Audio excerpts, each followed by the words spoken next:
Hey, Paul. Hey, guys. Episode 150. Can you believe it, eh? That's good. Hey, we just had a look now. So, 30th of October 2020, we moved into this studio, which has served us really, really well. 3 years we've been in this this little room. Yeah. Already. Can you believe it, eh? Yeah. And while we're chatting about it, Ryan and I have started the move over to our new premises, and we've had to remove quite a bit of the soundproofing and that already. So there are a few more beeps and that. We'll do our best post-production to cut that out, but do apologize. But the good quality sound will be back. I think it'll actually be good this week anyway. We're being a bit harsh, but yeah, look, being a little bit overcritical, but yeah, no doubt you will probably hear a few extra bangs and crashes, but it is what it is. For this is the last one in this studio for us. We've accepted it, and I think we're more excited about the new space. It's really, really going to bring about some cool changes and make a fresh look about it. So very exciting. Yeah, I think it's about staying relevant, making sure that stay with the times. Yeah. And then it's weird when you start thinking about a move. It doesn't matter what it is in life. I suppose we do this all the time, moving house, whatever. It actually then brings to light, geez, but some of the things we're doing are a bit backwards, or, we should have redone the kitchen, or like with us now, we're looking at this going, we could have done this, we could have done that.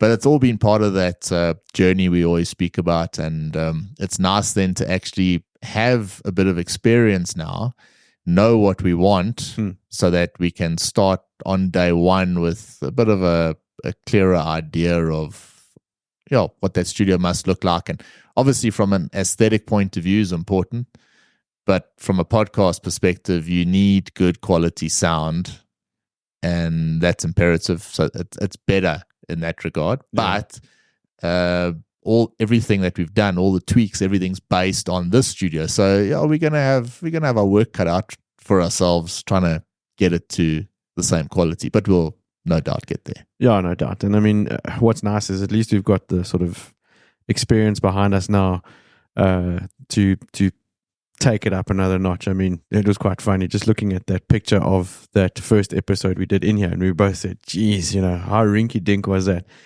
But it's a good thing, eh? If you can look back on it and say, shit, look at how far we've come, and there's been an improvement, which is really cool. Yeah, I think so.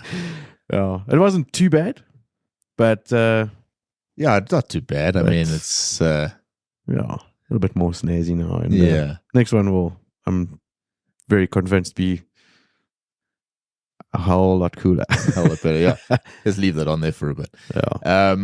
Ryan, if I go back, and one of the things that we want to add into the new studio and add into our sort of, I suppose, our podcast process, but also our everyday life, is having some non-negotiables for our podcast, but also for ourselves and the way we live our life. So we're actually going into this new space with a bit of clarity of thought, a commitment of moving ahead, and we're not fucking around. No. We're going full tilt to this thing, and I think it's going to show our commitment to the podcast, the BAP. Yeah, 100%. And I think obviously take an opportunity at the beginning now again just to thank particularly our Patreons that have sort of, I suppose, given us the credibility, or maybe not the right word, the drive now to go and use that bit of extra income and go and get something nice. Obviously, things like TVs and monitors, they don't come cheap. But man, when you're getting a little bit of support for a particular project, it makes a huge difference. So it's more than just a move to a new studio. It's a move to a new studio with it in mind that this is obviously something for the long term, and it's something that you and I have committed to, and it's now part of our lives. If we had to take this out, it would be it would leave a big gap. Absolutely. And I mean, obviously, just to expand on what you were saying there about the sort of non-negotiables, the core values that we've managed to build up on the podcast in the last 4 years now, Yeah. to actually formalize that and bring it into the show and make it a part of, what we're actually doing Yeah. is really, really cool as well. And I mean, I think that's been the major prop, the foundation of why we do the show. Yes. And what keeps us going. Mm. So it'll be cool to just really implement that a bit more and display it and just give it more gears, man. Give it horns. Yeah. Well, episode 150, let's get to the aviation news. There was a lot of stuff this week I got off Simple Flying, actually. I haven't taken a huge amount from them in the past few weeks, so a lot of nice articles there. Something big that popped up, though, and I would say big more for maybe our South African listeners. Big news out of Canada. So I don't know if you saw our recent correspondent from Geneva sent us something about new opportunities in Canada. And basically what it is, if I go to the article highlights, Immigration, Refugees and Citizenship Canada announced changes to express entry through category-based selection. These changes will address labor shortages and support economic goals by inviting candidates with specific work experience. The Minister of Immigration, Refugees and Citizenship announced that the first round of invitations for transport occupations through category-based selections and express entry will occur this week. The focus on candidates with experience in the transport sector, including commercial truck drivers, pilots, and aircraft assembly workers, will help the sector attract the skilled, talented needs across the country. And I think that is some very, very positive news that a lot of people are going to start looking at very, very seriously. Australia's been sort of a key topic of focus with us because there are still opportunities in Oz, wonderful opportunities in Oz. Oz is not for everyone, and there might be some that would look at Canada as a better long-term solution. We don't know enough about it at this stage. From the Aussie point of view, the one big advantage we have is we know a lot of people there, and a lot of people do. So you get first-hand gen all the time. This is what you need. This is what it's all about. But there might be some people now looking at Canada and saying, "Hey, we're willing to be the guinea pigs. Yeah, let's take the risk." Yeah. And look, Canada's had its fair share of negative press lately as well. So it's not like the be all and end all, but it's a wonderful opportunity. No, look, I like this. I mean, first of all, it probably proves that someone in Canada was listening to last week's show. Hey. And thanks, Al, for the article, because it does definitely highlight a good opportunity there.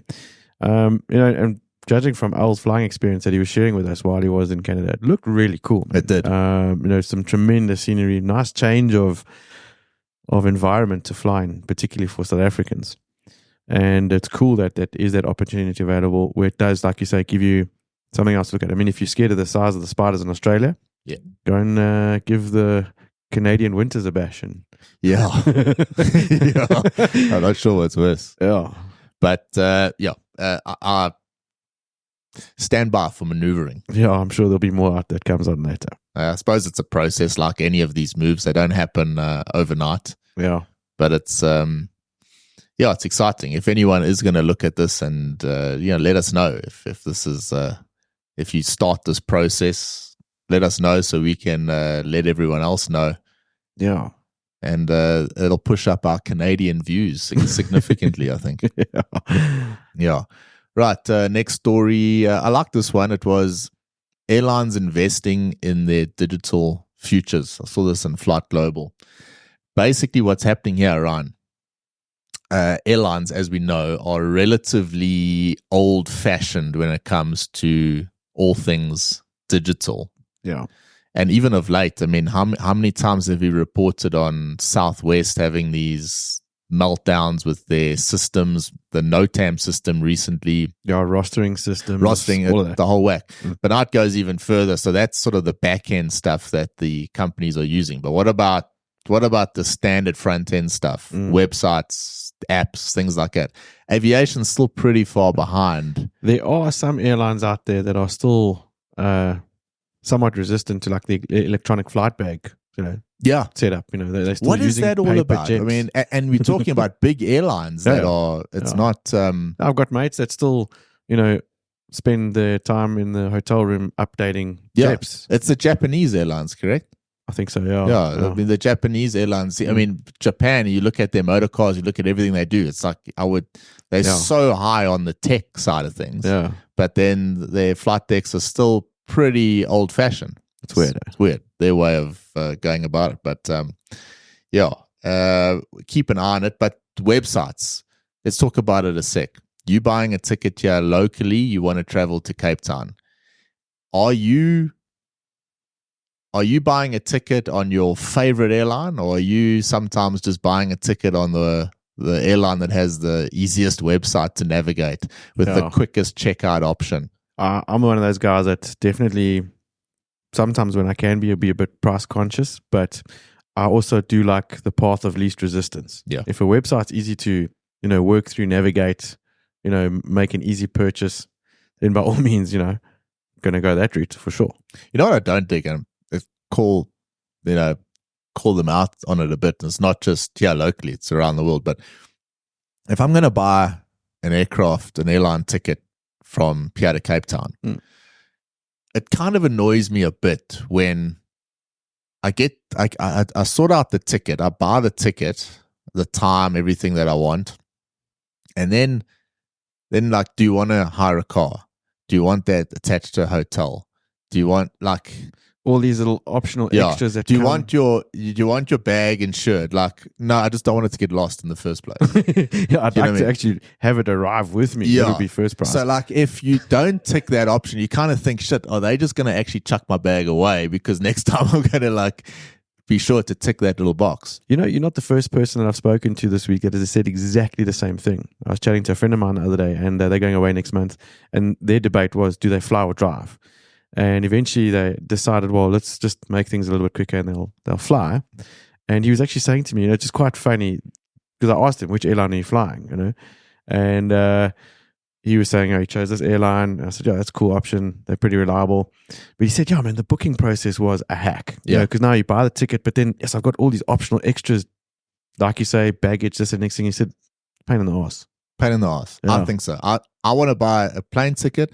I want to go on an airline website and buy that airline ticket. When I want to hire a car, I'm going to go to a car hire website and go and do that. That's so me personally. What you're saying is, are some of the airlines now trying to put too many frills and fuss on? I think so, because the article goes on here about, let's just see what it says. Yeah.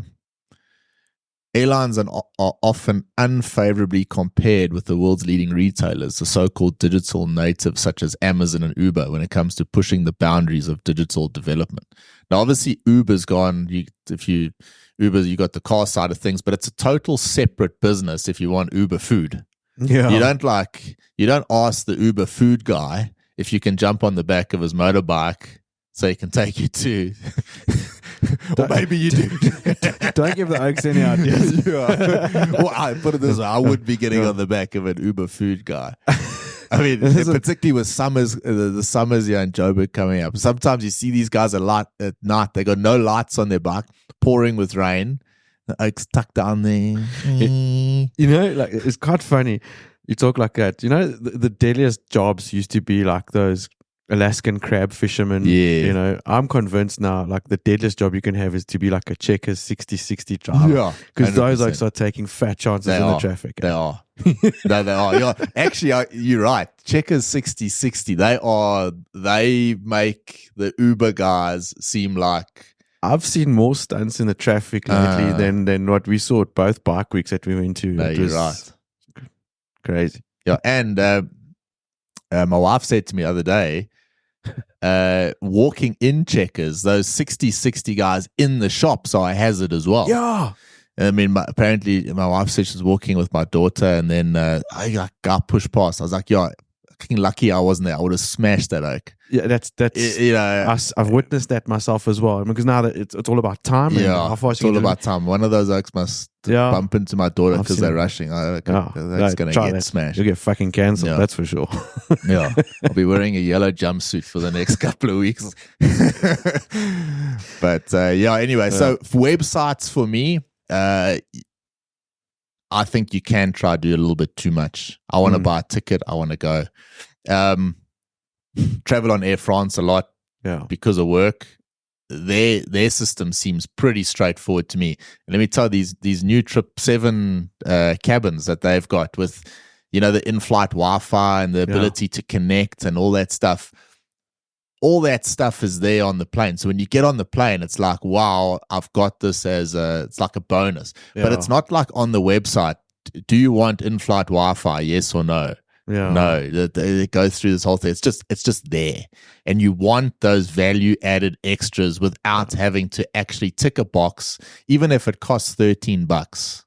It's still like at the time, hang on, I just want to get to Cape Town. I get what you're saying because probably what they're doing with that as well is you giving your passenger a list of expectations. Now, what happens if that aircraft that that you were going to use is broken down and you subcharge an airplane that was the interiors from the 1970s and you can't offer that?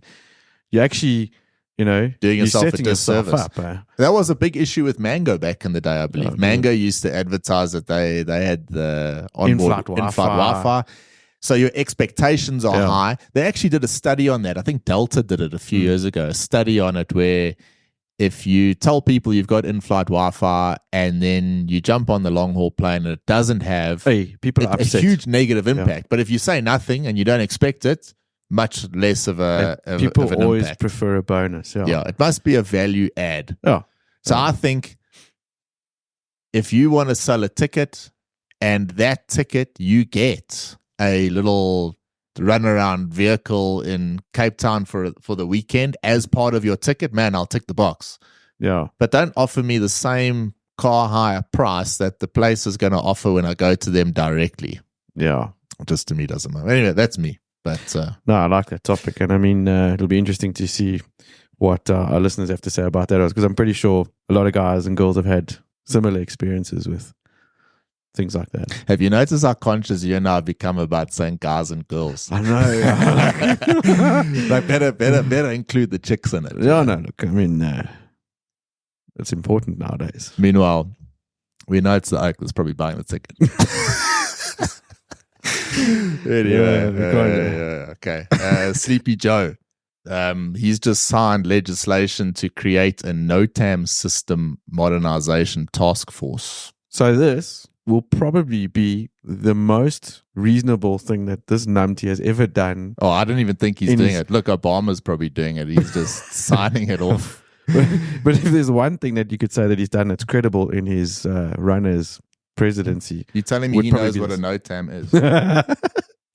Really? Let's give him... No, he probably doesn't. Yeah, it's not even called NOTAM, is it anymore? Haven't they changed it? Yeah, there's some weird... gender neutral thing. 150th episode is going to get canned.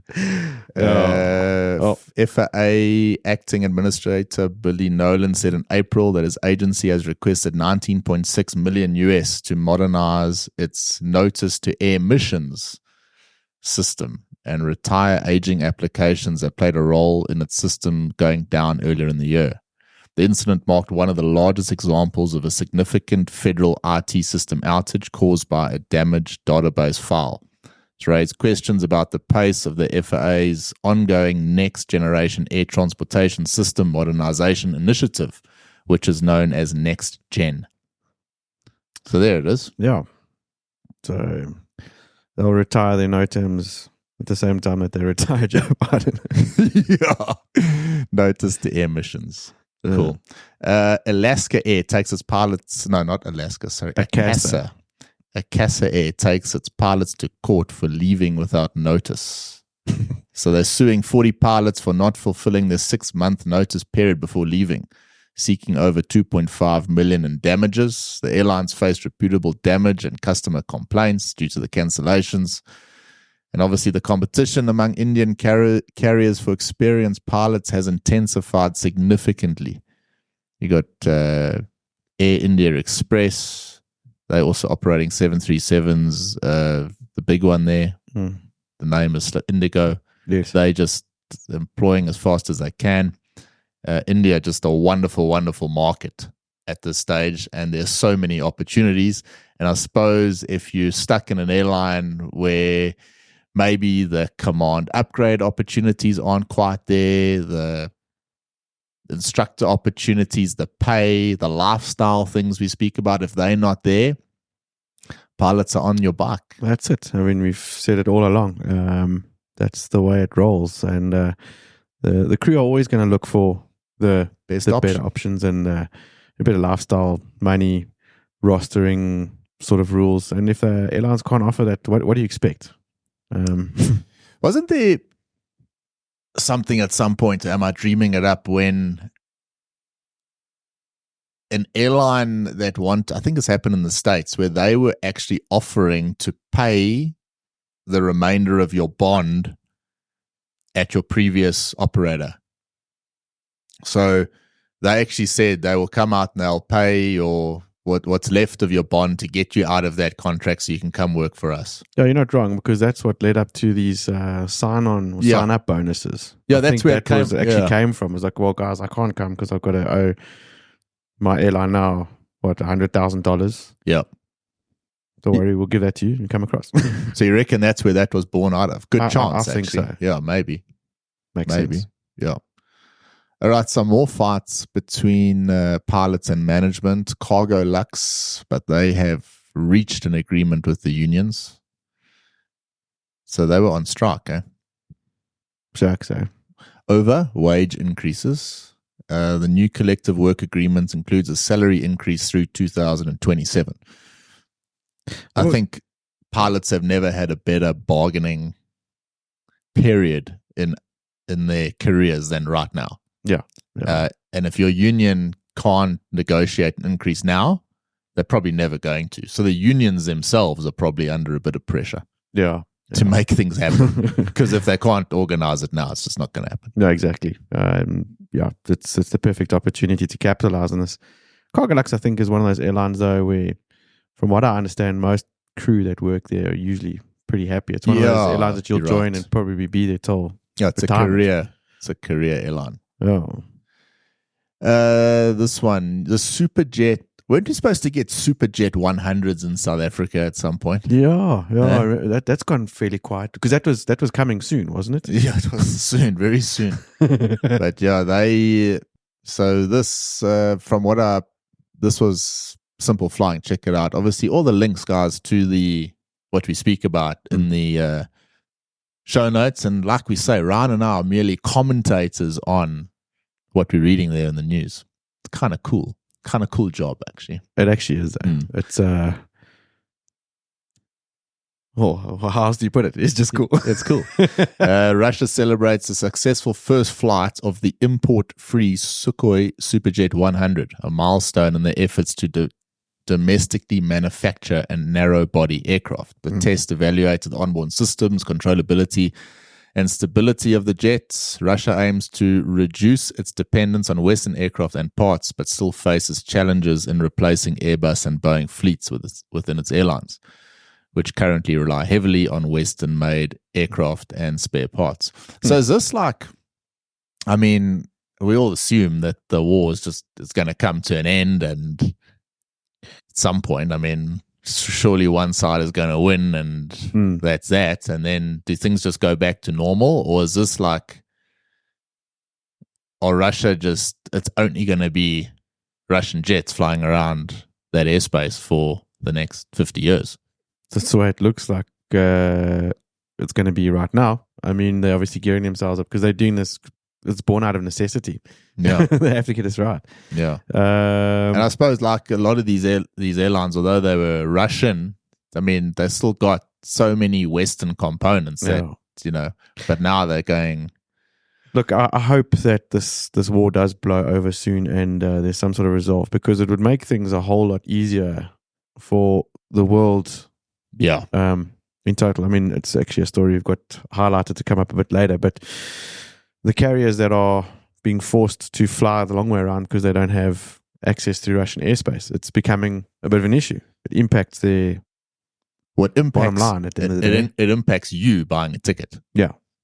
And that's what you don't want. And with tickets being so expensive, yeah, you can't actually afford these overflight, these long way around stories. No. Flying around the Horn of Russia. Which is like half the world. Singapore Airlines group nearing 2019 passenger numbers. Good news, because we got mates flying there in that area, and particularly for Scoot. Scoot had a winning month, surpassing its pre-pandemic passenger numbers, increasing volume by 73.9% year on year. That's a pretty cool company to work for, I think, because the people that have gone there happy. Yeah. I mean, not the worst place in the world to live. I don't think it's the cheapest. No, not by any stretch of the imagination. And I think a lot of mates that we had that went across there managed to get accelerated command quite quickly on decent equipment, 787s and the likes. And it's a good sort of push, career-wise. Shout out to Dylan Shanguin and Caroline. and Caroline, I haven't heard from them in a while. Yeah, I wonder if they watched Ferrari. Like, I'm just going to edit that bit out. You've got to leave that in. Yes. Yeah, we'll chat about that later. Good race.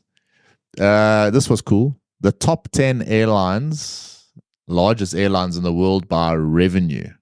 10, Air Canada. 9, China Southern. Turkish, IAG, which is BA in Iberia. 6, Southwest Airlines. 5, Air France KLM. 4, Lufthansa. And then houses 3, 2, and 1. 3, United. 2, American. Number 1, Delta. Yeah. So if you're wondering the importance of America in the global aviation scene, there it is right there. I mean, you've got Southwest, which is a narrow body carrier. Not, Yeah, in the top 6. Yeah. Pretty crazy. United, American, Delta taking up the top 3 spots. Yeah. That's been like that forever as far as I think one of the Chinese airlines snuck in there at some point.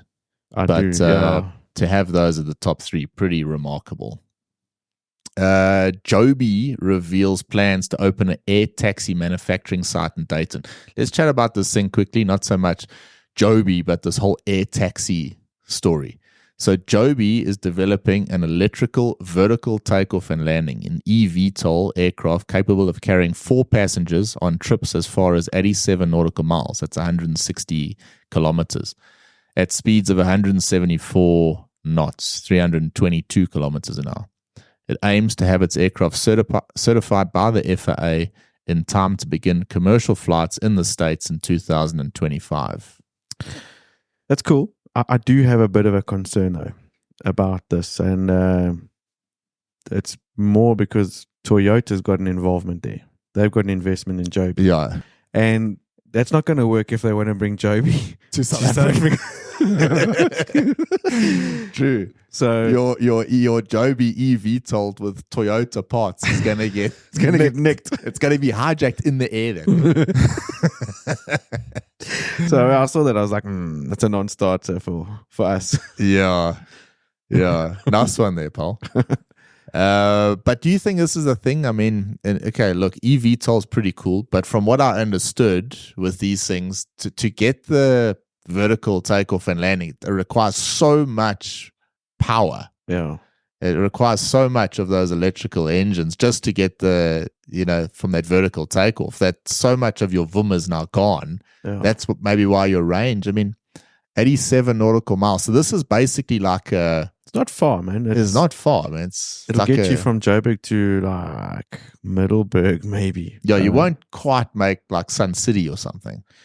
You might just make Sun City. Yeah, limited juice. Yeah. No fuel for reserves there. Yeah. Oh, sorry, electricity. But it'll be interesting to see how this comes in, how it gets implemented into the aviation sort of sector, because it is something new. And this Joby, you read it more and more now.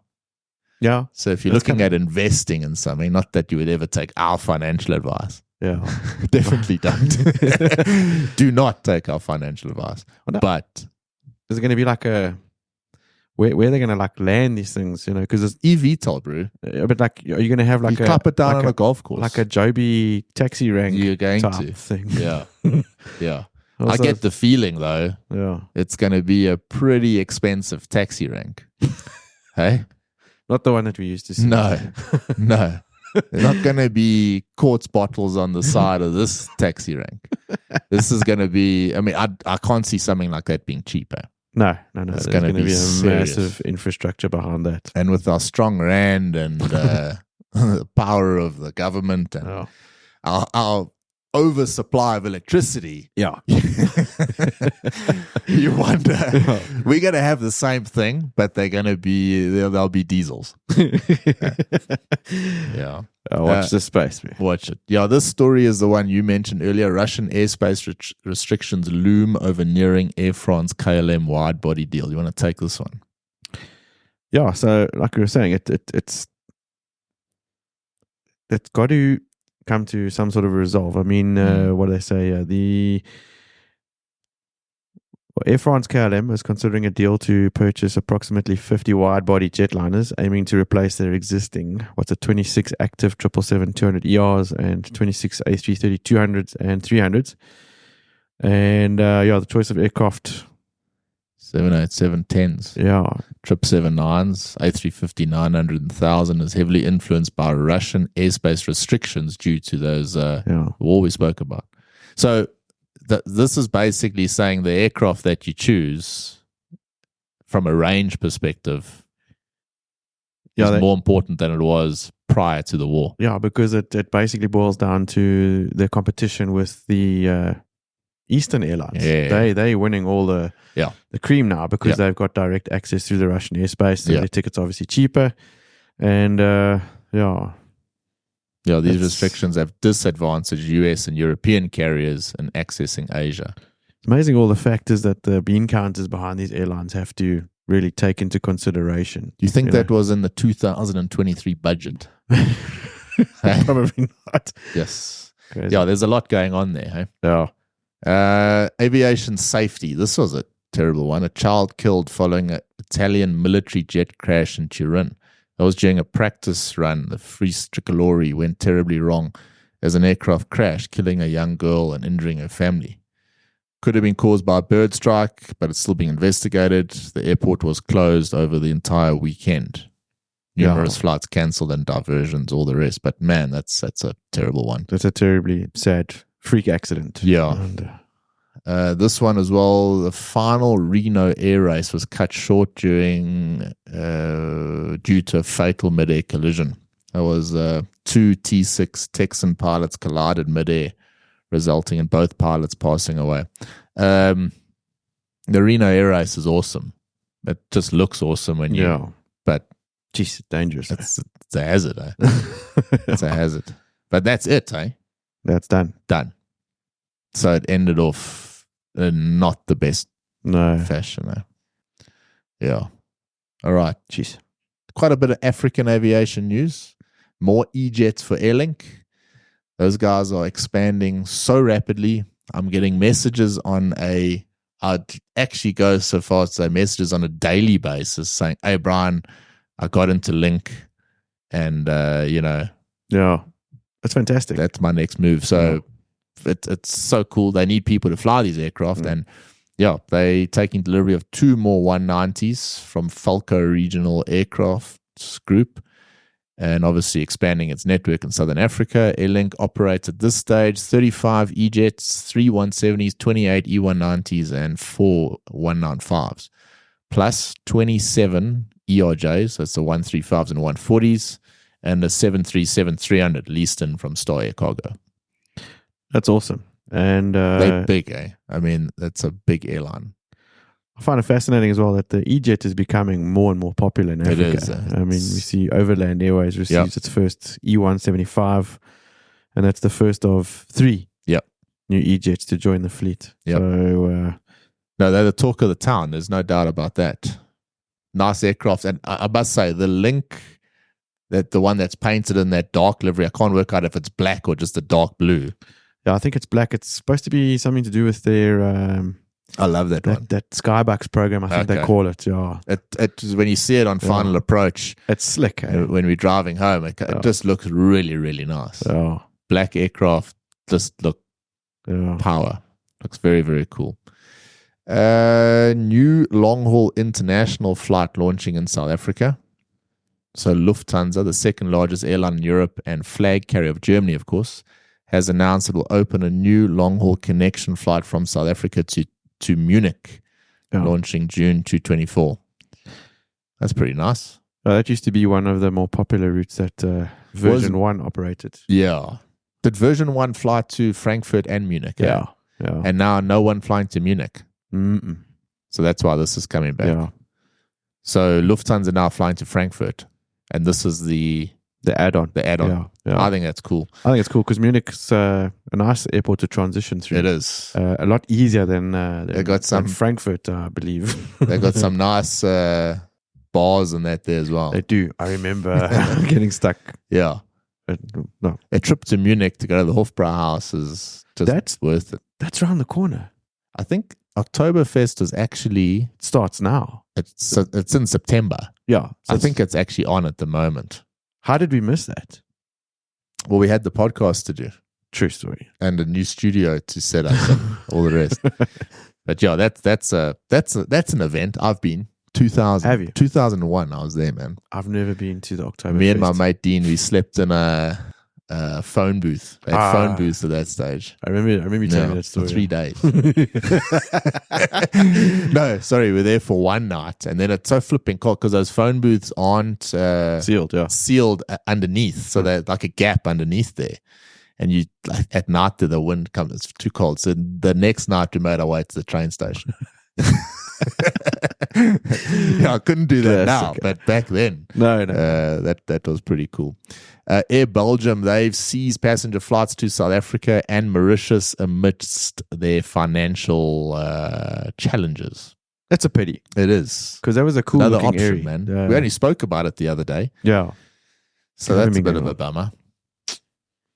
When is that stopping? It's stopped actually. Yeah, it's basically just dropped the X right there and then. But they've always been like plagued. I mean, didn't the Belgians operated Sabina?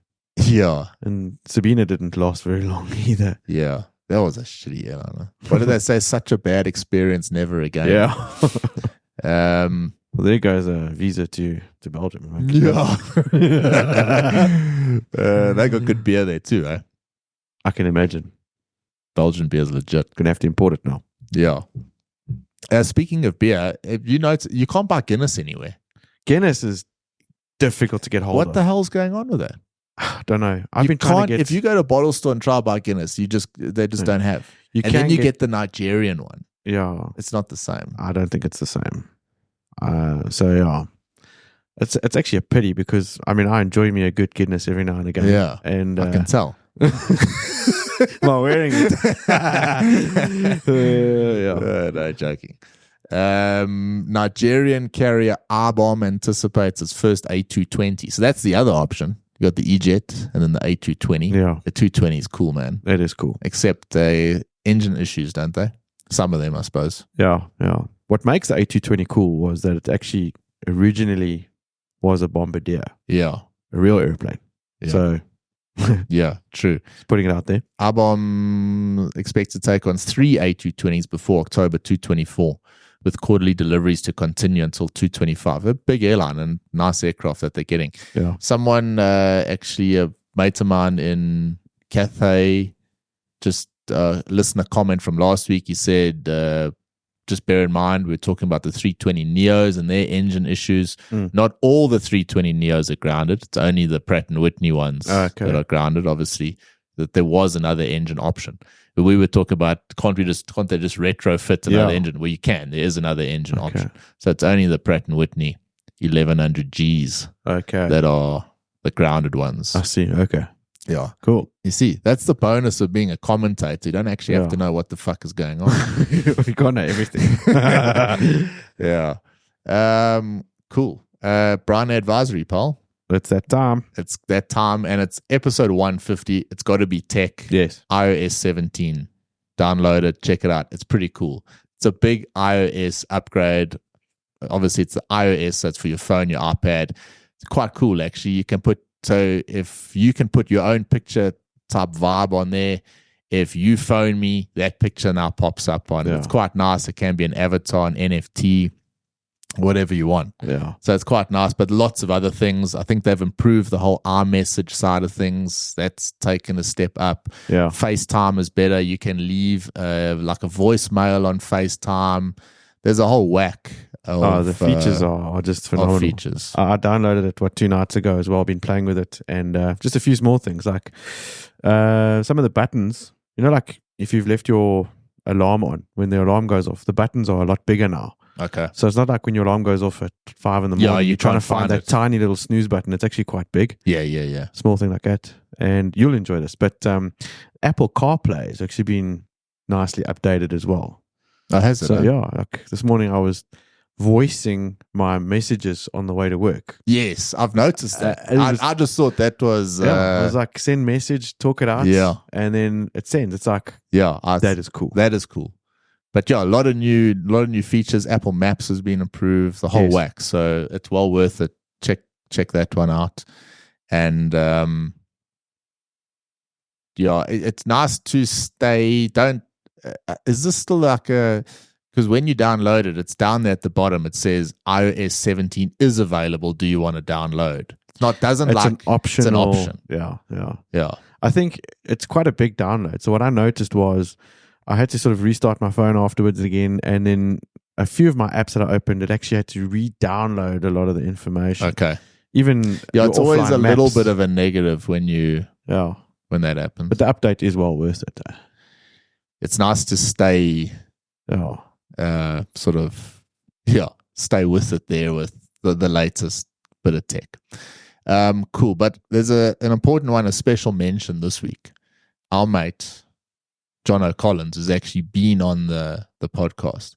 He put out a post the other day. He said, "Today was a very special day after successfully completing my line check. I've been released for normal line operations as a Boeing 737 captain. The accomplishment means the world to me, especially considering the unexpected curveball life threw my way when I was diagnosed with type 1 diabetes. I'm immensely proud and humbled to have been awarded this privilege and responsibility. This journey wouldn't have been possible without the unwavering support of my incredible family and my soon-to-be wife. Their love and encouragement have been my fuel, propelling me through every challenge and setback." So that's from Jono. He posted that the other day. And when I read that, I was so chuffed because he's such a nice guy. He, stuck with it. I think he's probably, created a path for others now to follow.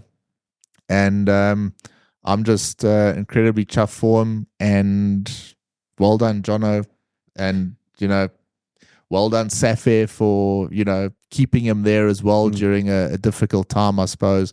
But I'm just so chuffed. No, me too. I mean, congrats, Jono. You truly, truly do deserve the time in the left seat now. And I do agree. What he's done is obviously for himself a massive personal achievement, career-wise and all that. But what he's managed to do for the industry by pioneering through this, the fact that there's so many other guys that can actually follow through the same opportunity because of what he's done. Yeah. It's just amazing. It really is amazing. And I'll echo your congrats to Safir as well for sticking by him. Yeah, I think that's so supporting important. Because that says a lot about the airline itself, which is really cool.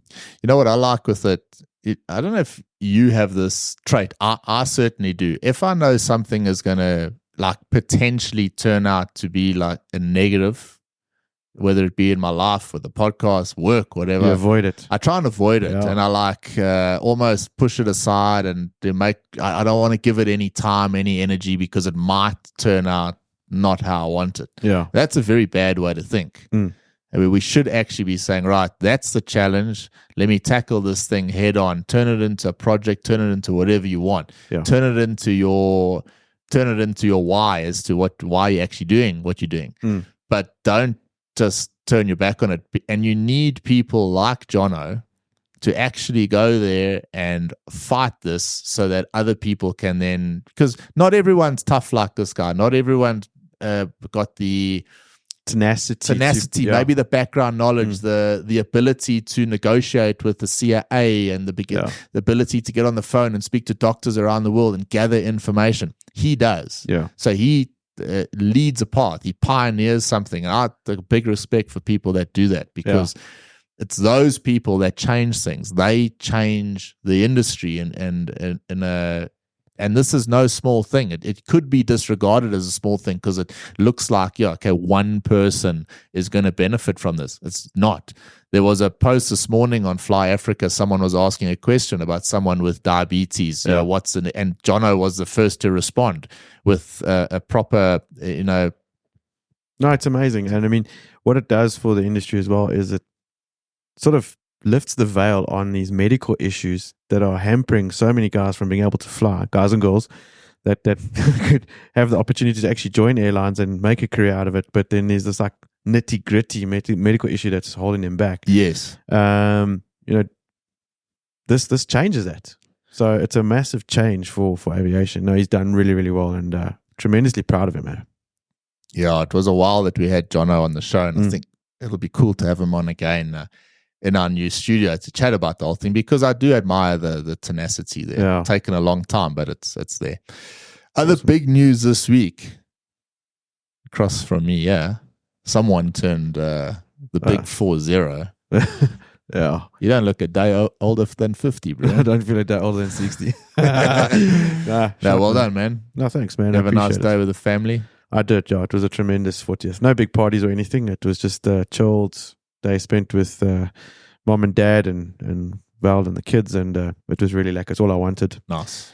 And that's now you're in the 40s. roaring 40s, joining you now. Yeah. And I'm a bit older than you. Slight bit. Yeah, the 30s was a good ride. Yeah. So it's I think it gets better, man. The 40s, yeah. Yeah. I was very spoiled. I got lots of awesome well wishes and messages from family and friends and everyone around the world. Was really cool. So thanks, man. Nice, Paul. Yeah. Some upcoming events this week. There's the big one. South Africa take on Ireland 9:00 Saturday night. Rugby World Cup. That's going to be a big match. That's going to be a huge match. If we win, we're likely to play New Zealand in the quarterfinals. If we lose, we're going to come up against France in the quarterfinals. France are the informed team in front of a home crowd. It's going to be very, very difficult. Yeah. So this Irish game it's critical. an important one for us. It's a very important one, and the biggest one of the World Cup so far. So I'm keen for that. Yeah, me too. And then on the Sunday night, the same time, Wales are taking on Oz, which becomes an important game now because, of course, Oz lost to Fiji over the weekend. So they need to win this one. So, that's on the Sunday. Some good rugby this weekend. There's the F1 this weekend as well. There is, yeah. It's Japan, the Japanese Grand Prix. So, but, man, what a different race on last Sunday. No one saw that coming. The Red Bulls just didn't work. No. And Sainz just, he was superb. The fact that he held back and actually kept Norris in DRS range to hold off the attack on Hamilton behind. No, their strategy was just on form. Top. I think it was Sainz's strategy, to be honest. Yeah. I think he was driving that whole thing. There's actually a quote there. He said, "I'm keeping him in DRS range, like on purpose." He wasn't told, Yeah. He actually was one of them. I think it was Sainz at one point in the race. He said, "Man, I could go at this pace forever." Yep. So he was in control. He dominated, and I was just super chuffed to see a Ferrari in front for a change. That was excellent. No, well done there. Yeah. Great. Paul, as always, great to be here. It's the end of a bit of an era here for us. Yeah. An emotional one as well, because we've been here so long and so much blood, sweat, and tears went into this and into this room, sort of strategizing where we're going to go, how we're going to do it, how we're going to find the time. It's been a ride, and this sort of little spot has been the bedrock that's the foundation for us. So it is a bit sad, and we're going to call it on episode 150 in the Bryan Air studio at the Somero premises. Yeah. No, it's been a really cool time here. Yeah. This little room has served its purpose. Yep. But as with anything, it's time to move on, bigger and better. And looking forward to it.